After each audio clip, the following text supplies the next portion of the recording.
In this segment, what we're going to do, we're going to take a look at an equation that enables us to determine the bulk temperature when we have a constant temperature boundary condition for pipe flow. So if you recall in the last segment, what we did is we looked at a constant heat flux boundary condition. Well, it turns out that this boundary condition is going to be a little bit more complex than what we saw for constant heat flux, which was just a linear variation in the bulk temperature with position. So going back to the differential equation that we have that enables us to investigate how the bulk temperature changes as a function of position in the pipe.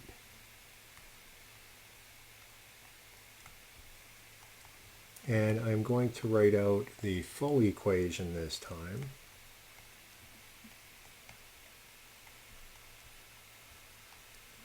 Okay, so what we're doing here, we're saying that our wall temperature, the wall temperature is right here. We're saying that that is a constant.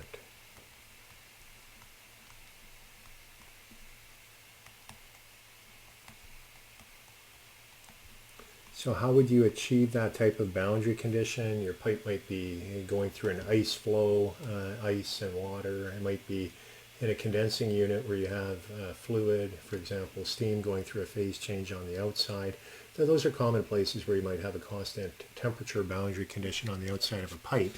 But what we're going to do in order to work with this differential equation, we're going to introduce a new variable, and that will enable it to become a homogeneous differential equation. So we're taking this term in brackets here, and we're replacing it with this new term delta t. And so let's work on the left-hand side and re-express the derivative term. And with that, we know that the temperature, the wall temperature, is constant, and therefore it cannot change with x. And we're left with this expression for the left. So basically this left side of the equation, it becomes minus d delta t by dx. So what I'm going to do, I'm going to rewrite our differential equation with this substitution. And I am going to rearrange this equation.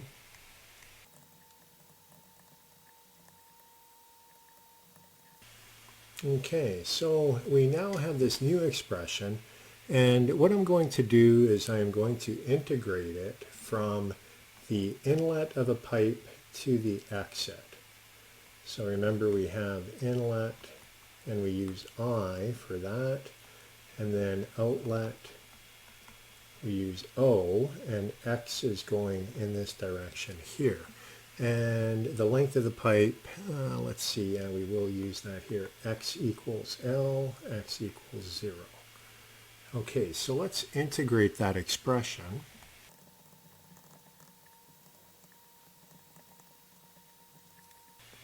And integrating. So upon integrating, we obtain this expression here.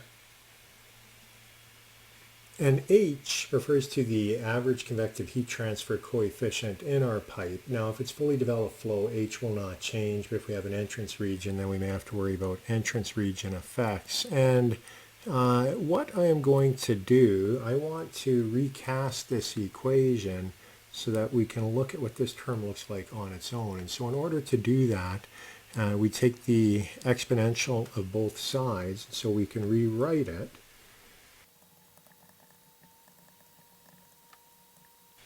So this becomes an expression that helps us look at how the temperature is changing within the pipe.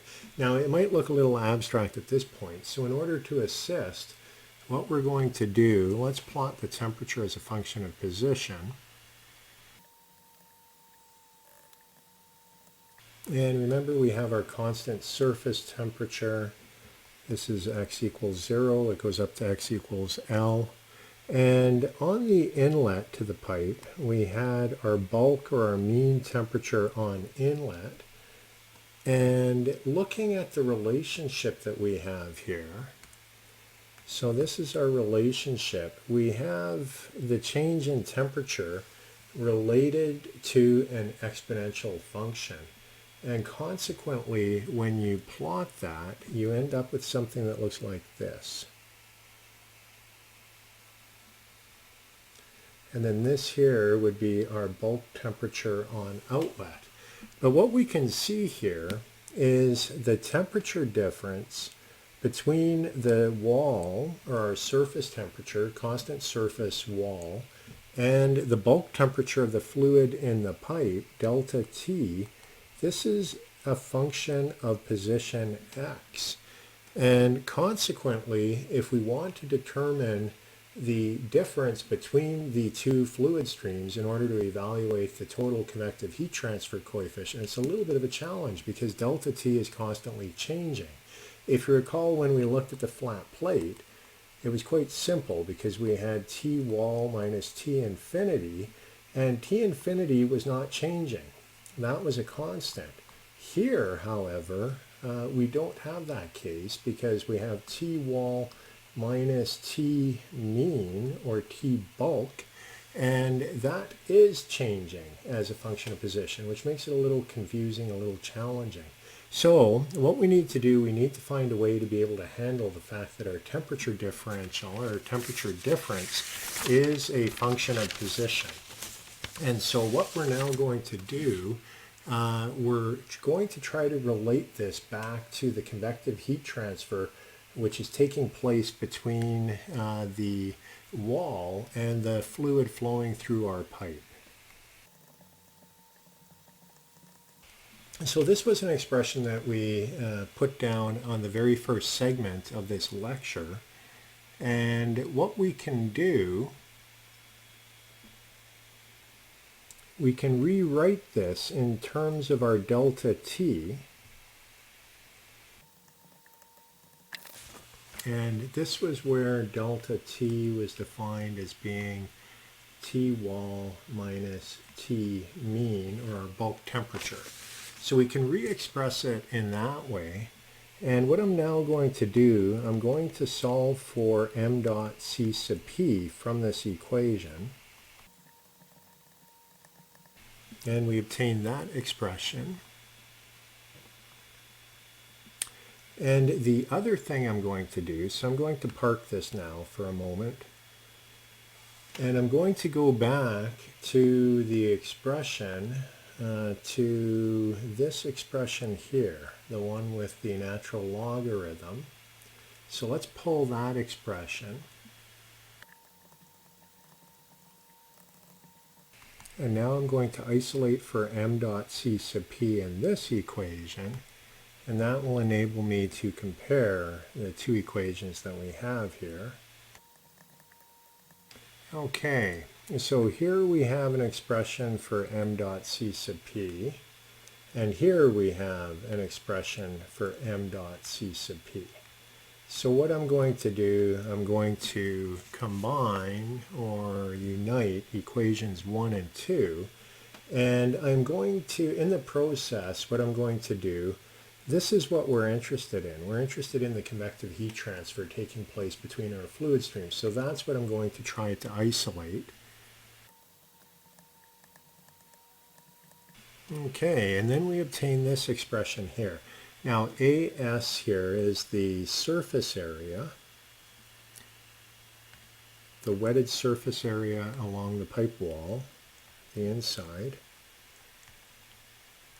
And this last term here, the one that has the natural logarithm in the denominator, we call this the log mean temperature difference.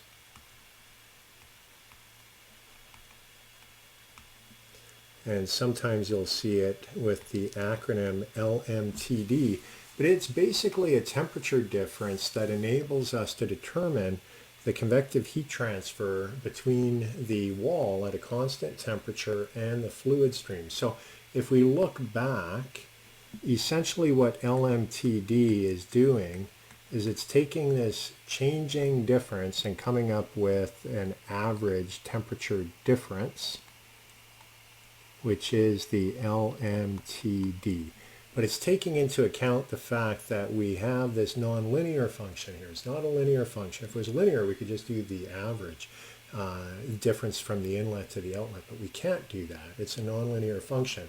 So what LMTD does is just an expression that computes the difference given the fact that we have a constant function and an exponential function, and that is what LMTD does. And with that, we're equipped with a way to be able to compute the convective heat transfer from a constant wall to a fluid that is flowing through a pipe. And so that is how we handle the constant surface boundary condition in pipe flow. And we will be looking at this equation again when we look at heat exchangers. And there's even a method called the LMTD method of analyzing the flow through heat exchangers and the amount of heat transfer. But we'll be getting that to later in the course. For now, we're just interested in pipe flow. So this is the expression that tells us if we're dealing with pipe flow with a constant wall surface temperature, and we've come up with an expression for the convective heat transfer, but it also gives us an indication as to how the bulk temperature within the pipe changes as a function of position.